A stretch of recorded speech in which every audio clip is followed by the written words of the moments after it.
I'll just confirm the recording in a moment. Okay, perfect. We are recording.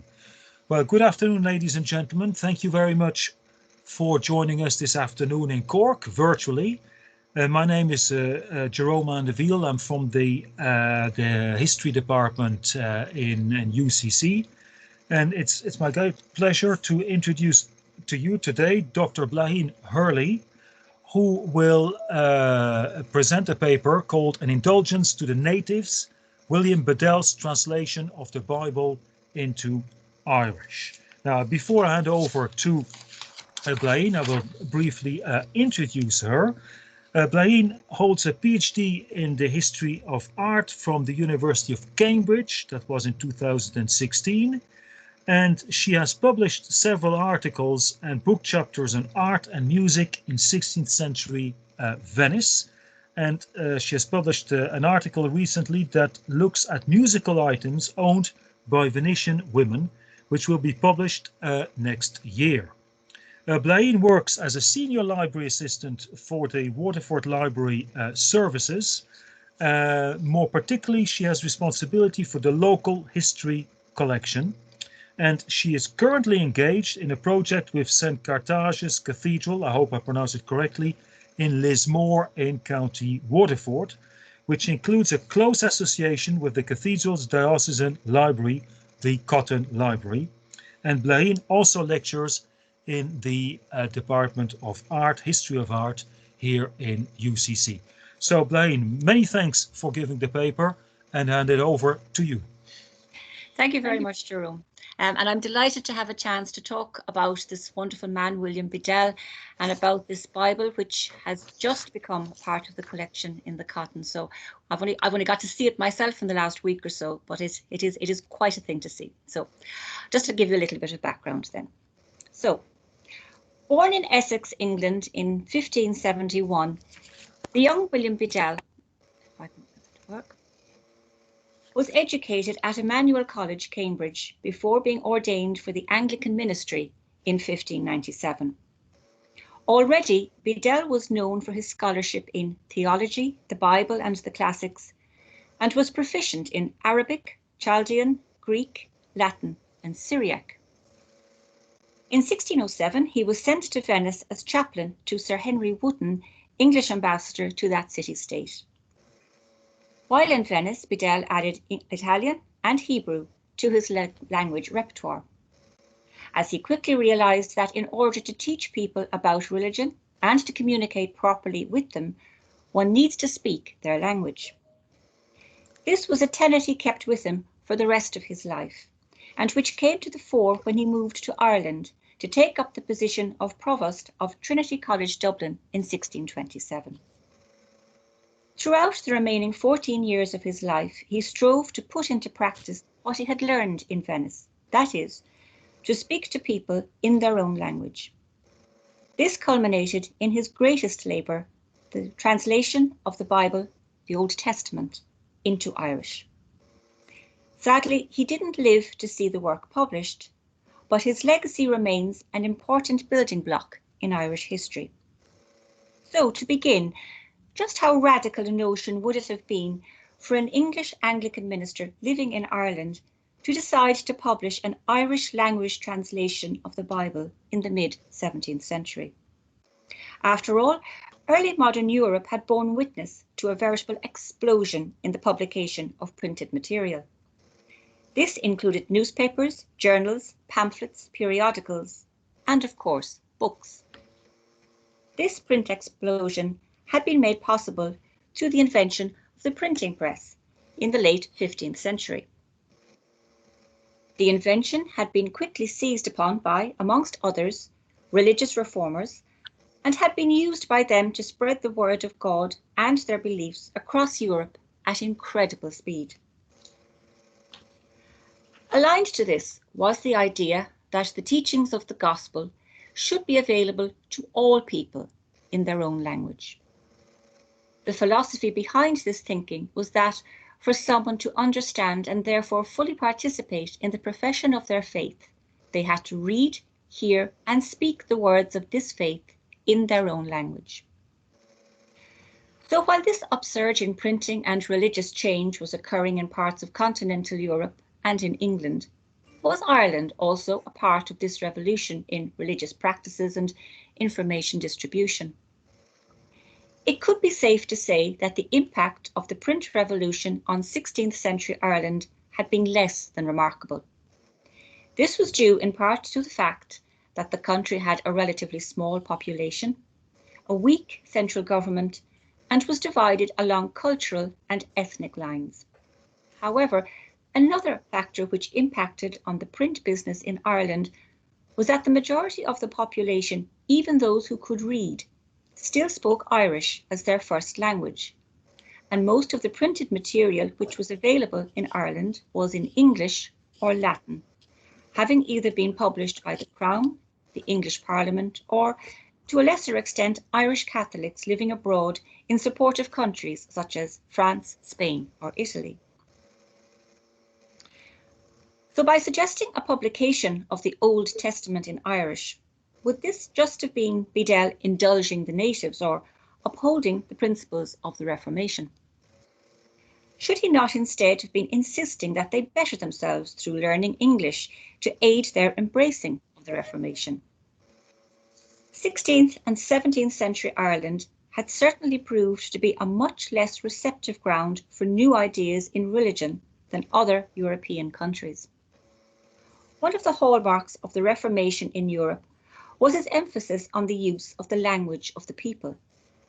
In real terms, this meant that the Bible and liturgy should be available not in Latin, but in a language that ordinary people could understand, that is, their own language. But when it came to dealing with the Irish language in Ireland, those in authority showed an uncommon miscomprehension of how both the language and Irish society worked when the Elizabethan Act of Uniformity was passed in 1560. This act provided for the Book of Common Prayer to be used in Latin in Irish-speaking areas of Ireland, which in the mid-16th century meant most of the country. Furthermore, the Act demonstrates the difficulty which was already becoming apparent to clergy members of the Anglican Church living in Ireland, and this was that as the majority of this clergy did not speak Irish, then they couldn't communicate with their prospective Irish flock. Also, it didn't help the cause of the same clergy that the enforcement of the English civil authority in Ireland coincided almost seamlessly with the attempt to introduce Protestantism into the country. This led many Irish people to see Protestantism as being English, enforced, and therefore unwanted and unnecessary. But to return to printing, it may be true to say that in the first decades following its invention in the 15th century, Gutenberg's printing press was a product without a market. However, as the 16th century progressed, the printed book became the favourite vehicle for the circulation of the written word. The 1500s saw the city of Venice in eastern Italy become a rising star in the production of printed matter. And this is the city which unwittingly played an important role in the production of the Bedell Bible through the influence it exerted on William Bedell. So, who was William Bedell? Well, he was born in Blacknotley in Essex, England in 1571, the younger son of a yeoman with, we are told, a not inconsiderable estate. Bedell's father was known to be a man of strong religious convictions, and Bedell's maternal family had Puritan sympathies. At the age of 12, Bedell was sent to Emmanuel College, a new foundation that had become a centre for Puritan influence in Cambridge. There he became a student of Lawrence Chatterton, the first master of Emmanuel, and he found a mentor in the Puritan theologian William Perkins, a prominent and vigorous anti-Roman polemicist. Emmanuel College had been designed as a place of education for ordained ministry, and Bedell was ordained in 1597. In 1602, he was appointed vicar of St. Mary's in Bury St. Edmunds, one of the largest parish churches in England. When William Perkins, his former mentor, died in 1602, Bedell, already a noted bibliophile, bought his library.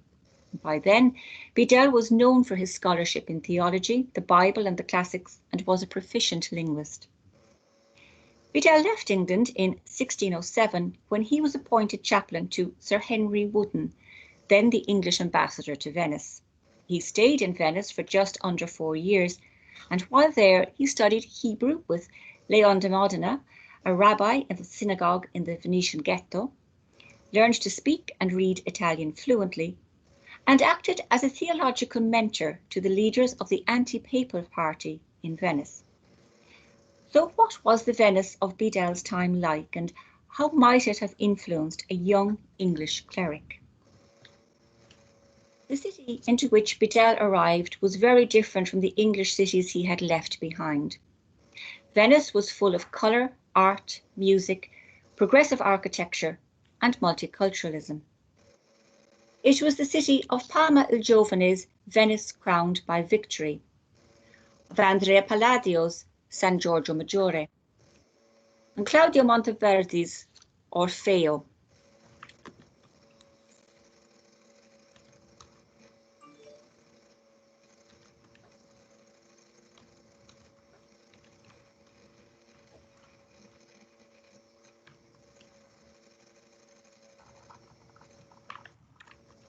But don't take my word for it when I describe the theatre of the world which was Venice. In 1608, a year after Bedell landed on Venice's shores, another Englishman, Thomas Coryat, visited the city, which he described in his Crudities, published in London 3 years later. Among the wonders of the city he encountered were a number of musical events, principally the celebration of the feast day of San Rocco, which Coryat attended in the main hall of the Scuola di San Rocco. There, surrounded by the vast glowing canvases of Jacopo Tintoretto, for some 3 hours he listened to a musical extravaganza which included the voices of a 20-strong choir and an orchestra of 24 musicians. Coryat says the festivities consisted principally of music, which was both vocal and instrumental, so good, so delectable, so rare, so admirable, so super excellent, that it did even ravish and stupefy all those strangers that had never heard the like. Early 17th century Venice was a bustling merchant city, the gateway between east and west and north and south. It had built its reputation and wealth through trading with all nations and all cultures, and had become a centre point for artists and musicians as well as merchants. This was a city which was now a focus for printing. It was here that movable print, as opposed to the static carved wooden blocks which had earlier been used in printing, became the staple means employed for producing works in Latin and Italian and other languages which use the Roman alphabet, but also Hebrew, Greek, and music notation. The latter languages, and I am including music notation as a language in this instance, required a specialist knowledge of the language involved to both cast and set the movable print. The printing houses of Venice therefore specialised in producing works of particular natures. For instance, there was the Protucci, who printed musical scores, and the Giustiniani, who concentrated in works in Hebrew, as well as many smaller publishing houses who made their crust from producing editions and reprints of traditional works of jurisprudence and theology, sermons, and classical humanist works. But the Venetians were known for more than their artistic and trading traditions. They were also very independent-minded. They didn't like being told what to do, and they insisted on keeping a tight control over every aspect of their own city. This included how the Catholic Church operated there. The beginning of the 17th century saw Venice in conflict with the papacy under Pope Paul V and resisting the papal claims to ecclesiastical jurisdiction over the city. The Senate of Venice asserted its right to veto clerical appointments, to control church building, and to put the clergy on trial in civic court. In response, the Pope had placed Venice under an interdict and ordered the Jesuits and other religious orders to leave Bedell arrived in Venice at the closing stages of the dispute and after the interdict had been lifted. In common with other Englishmen in Venice at the time, he had expectations of converting the Venetians to the Reformation, and for a time this seemed a realisable goal. It is certainly one which Wotton, as English ambassador, strove to achieve. Venice during this time was seen by many as an acceptable destination for an English gentleman, when the rest of Italy was viewed as Catholic and dangerous. However, history shows us that this goal was never achieved and Venice remained Catholic, but still Venetian and rebellious. Although already mentioned, Bedell was quite a linguist and spoke a number of languages before his arrival in Venice. Italian was not one of them. But on arrival, he quickly learned that in order to communicate fully with the Venetians, especially with a view to converting them to Protestantism, he needed to speak to them in their own language. This meant learning Italian and having an understanding of Venetian, the local dialect. Bedell became a close friend of the reformer Fra Paolo Sarpi, a Servite friar, and went on to write a series of sermons in Italian with Sarpi's disciple Fulgenzio Macanzo. He helped publish and circulate an Italian translation of the Bible with Giovanni Diodati, a Tuscan convert to Anglicanism, and together they also translated the Book of Common Prayer into Italian. The latter was published posthumously in London in 1685. By the time Bedell returned to England in 1610, relations had improved between the Doge and the Pope, following the intervention of Henry IV of France, and Sarpi's influence had waned. Nevertheless, the time Bedell spent in Venice had left its mark. He had learned firsthand that to communicate, preach, teach, and convert, one needs to speak the language of the people and provides them with material written in that language to read. Following his return, Bedell assisted in the publication of a translation of Sarpi's histories of the Council of Trent, the Interdict, and the Inquisition. In 1615, he was made rector of the parish of Horningsheath in Suffolk, near his former parish in Bury St Edmunds. Bedell remained rector of the parish for 12 years and might have been happy to continue living in comparative obscurity, but for a chance meeting in London with his old friend from Venice, Giovanni Diodati. Diodati introduced Bedell to Thomas Morton, Bishop of Lichfield. This in turn led to Bedell being suggested for the position of Provost of Trinity College, Dublin, which had become vacant in 1627 following the death of Sir William Temple. At first, Bedell was not interested in taking up this position. He was happy where he was, and now, being married with children, didn't want to expose his family to a hazardous journey. Nevertheless, on the nomination of King Charles and the Archbishop of Canterbury, the Fellows of Trinity College Dublin voted for Bedell, and, after much consideration, he left his Suffolk parish and travelled to Dublin in August 1627. Almost from the start, Bedell came into conflict with many of the Fellows at Trinity. He found discipline among the said Fellows and students alike to fall short of expectations, and he set about restoring this discipline, especially in regard to chapel observances and the use of the Irish language. Among the changes he brought about were the reading of a chapter of the New Testament during Commons by a native Irish speaker, and he introduced the saying of prayers in Irish in the chapel. To aid these changes, Bedell employed Murtagh King to teach Irish at Trinity. King was a member of the Bardic O'Keefe family from Kilcourcy, County Offaly. Already Bedell was showing his understanding of the necessity to use Irish and not just English and Latin as the languages of religion and communication. Thus he was harking back to his days in Venice.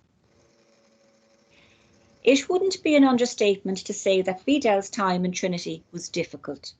But in 1629 he was appointed bishop to the United Diocese of Kilmore and Ardagh. This was not, however, the easy move it may have appeared, and Bedell found the amalgamated diocese in a deplorable state. Shortly after arriving in Kilmore, he wrote to William Laud, then Bishop of London and later Archbishop of Canterbury, telling him that his cathedral was without bell or steeple, font or chalice. With little choice, he set about repairing the cathedral and refurbishing the other churches in the diocese. But the rebuilding of the church buildings were, it could be said, the least of his problems. He also ran into difficulties with the clergy of the diocese. His direct altercations with them brought him into conflict with James Usher, Archbishop of Armagh. And when he tried to remove Nicholas Bernard, a former chaplain of Archbishop Usher, and Alan Cook, the Chancellor of the diocese, from their positions, he was refused support from the Archbishop and was overruled. Bedell was very troubled by this, as corruption in the church, and not just the Anglican but all churches, was an issue which caused him much annoyance. He often referred to the misuse of the Catholic Church's power, which he had directly encountered when in Italy, with statements such as, "Their way of worship, by what I have seen and observed while I was in Venice, now causes me to rail with great zeal against corruptions." Given that while in Venice, the dishonesty he witnessed in the Catholic Church impelled him all the more to try and convert Venetian Catholics to Anglicanism, to now find that similar dishonesty was at play within his own diocese must have been particularly galling. Despite these distractions, Bedell continued to study the Irish language and encouraged the use of Irish in his diocese. His only work in Irish to be published in his lifetime was the ABC, or the Institute of a Christian, which was published in Dublin by the Company of Stationers in 1631 and distributed free in his diocese. This publication included an alphabet, the Creed, Commandments and the Lord's Prayer, as well as a series of scriptural passages on prayer and the sum of the Gospel.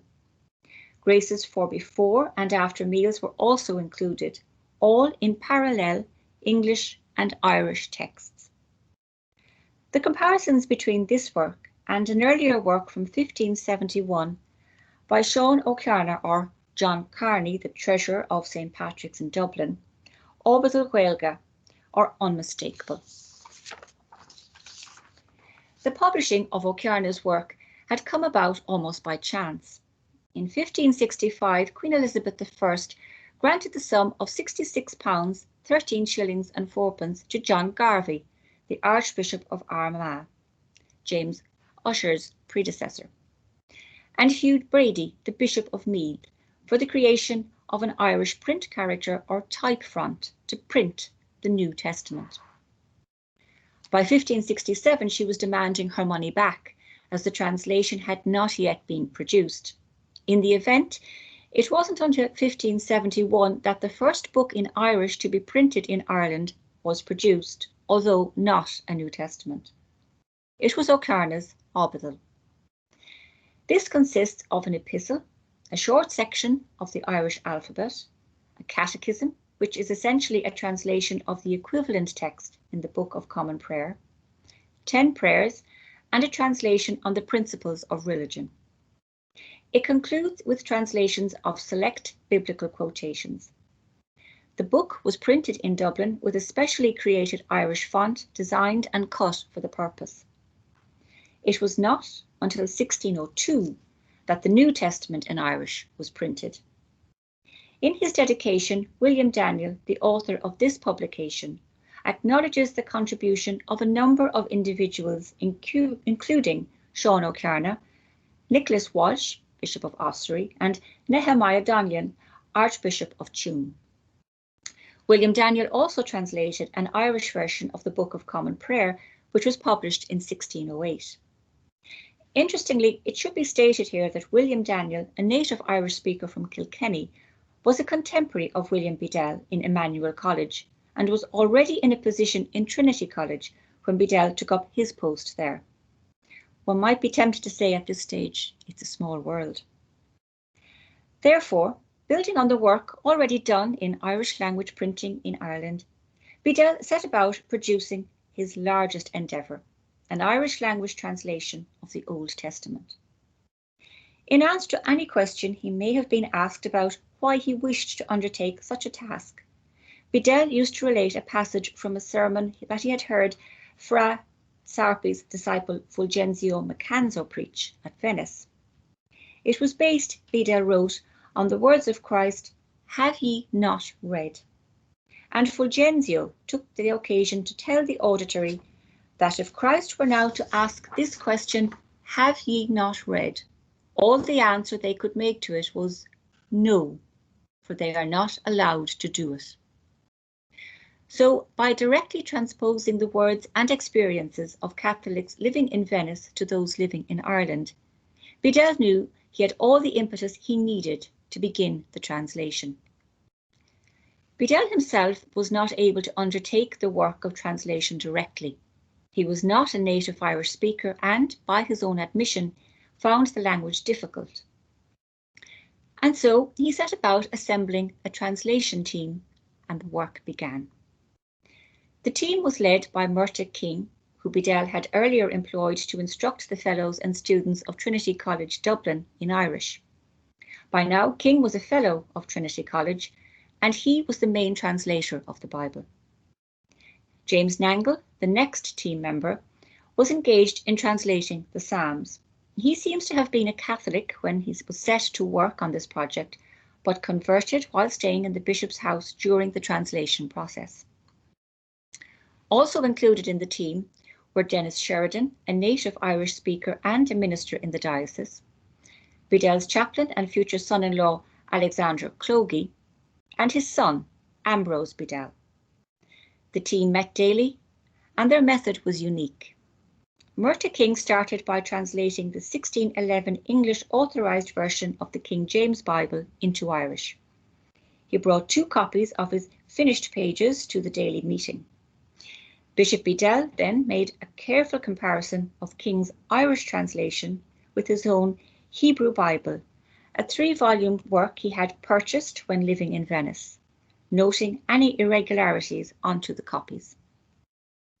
Ambrose Bedell then slowly read the English Bible out loud, while his father followed in one Irish copy and Alexander Clogie in the other. Clogie was a Scot and a native Gaelic speaker. The Italian translation of the Bible by Giovanni Diodati, whose intervention had brought Bedell to Ireland in the first place, was kept at hand and consulted when any queries arose. The next stage also involved reading aloud. Bishop Bedell and Clogie read through the Irish verse by verse, alternating between each other.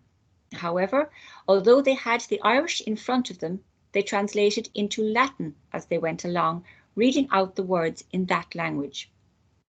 The final stage, when the team was satisfied, was the production of a fair copy in loose sheets.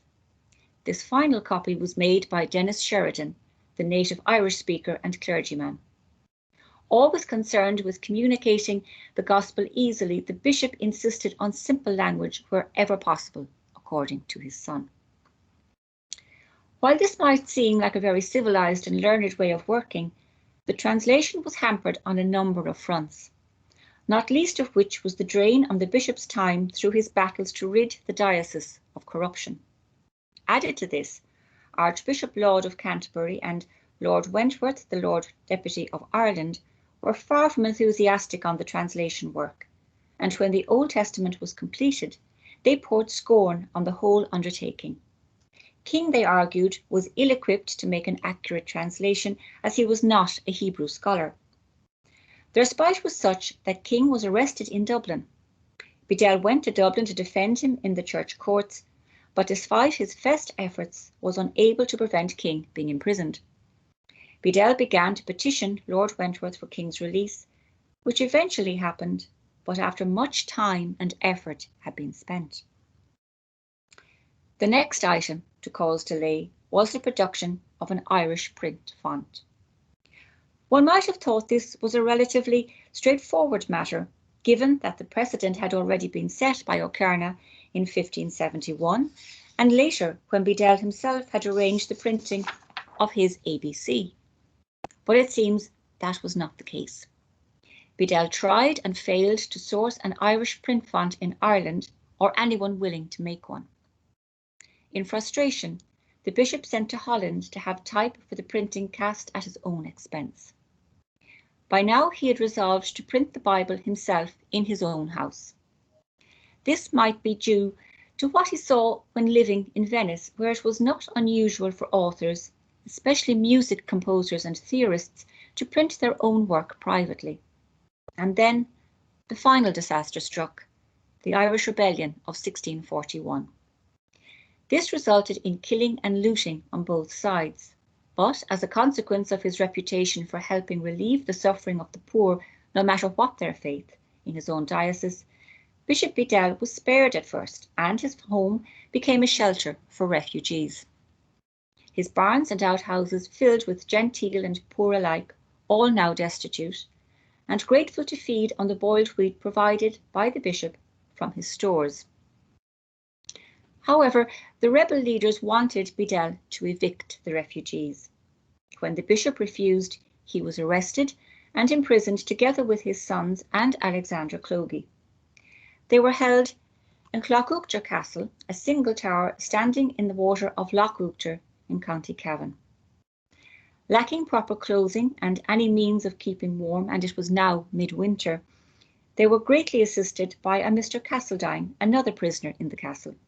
A carpenter by trade, this man managed to get hold of some tools, fit up boards to the windows to give shelter, and mend the rotten floors to prevent them falling through.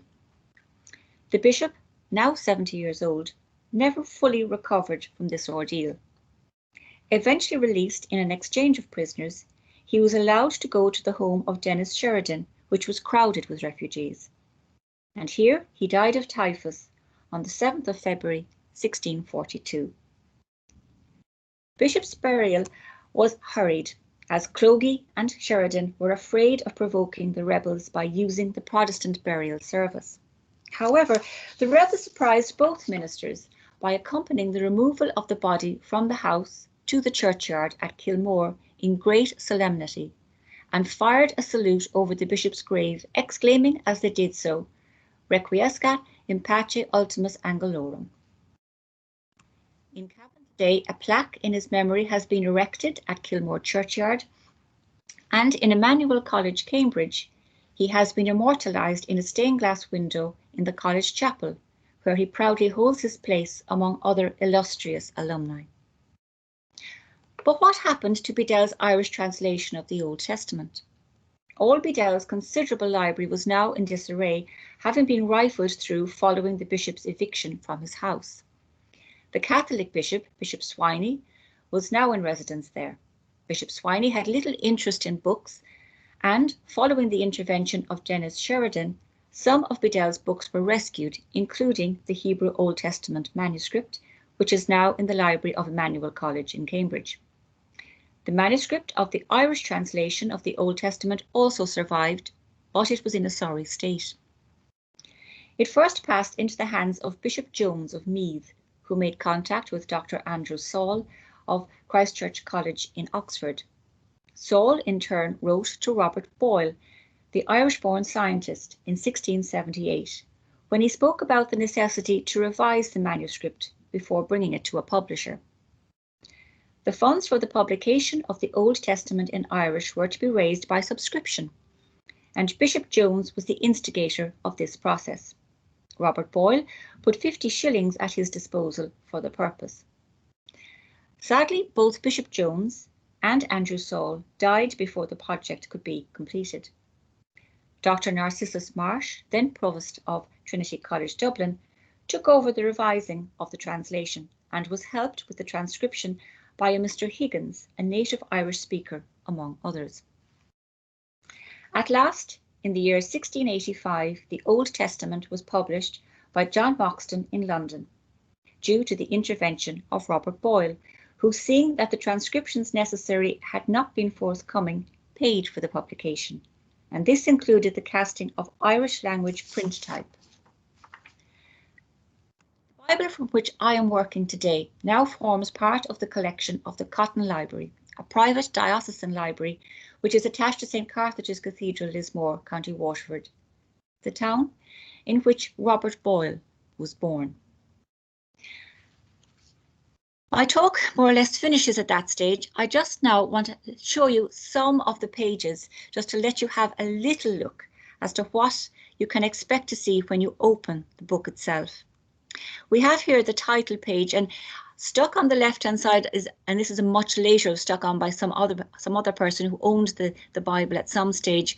We have a little table which has on the left-hand side the English alphabet, and on the right the corresponding letters in Old Irish script. So somebody was obviously using that to try and understand what they were looking at. Here we have the first page of the Bedell Bible, and if you look in the margins on both sides, we have little inscriptions, and they are based on the way the Bible, if you like, was printed in those days, very much based on the Geneva Bible, because the Geneva Bible used to use these little references to explain what the Bible was about, and many Bibles that were published in those days used that format, and we can see that here. And I just want to show you here, these are just some capitals, and as you can see, the capitals they're not in Irish script, they're in Roman script. So we see, for instance, A, M, D, and so forth. And they would have been put in later. The printing would have been done with the movable print in the Irish print, and then afterwards there would have been wooden blocks used to print these capitals. So that's why sometimes when you see, especially if you're going through the pages as I've done, you'll see, for instance, the letter A might be used quite a lot because it would have been the first letter of on whatever it was going to say. And you see the first time it's quite dark, and then as it's used and reused, it gets lighter, and then it gets darker again as the ink is added. So that brings me to the end. And for now, it just remains to recognise that although sadly William Bedell never saw his work published, just as he never got to return to either England or Venice, his legacy lives on in the Bible, which he has left to us today. Thank you.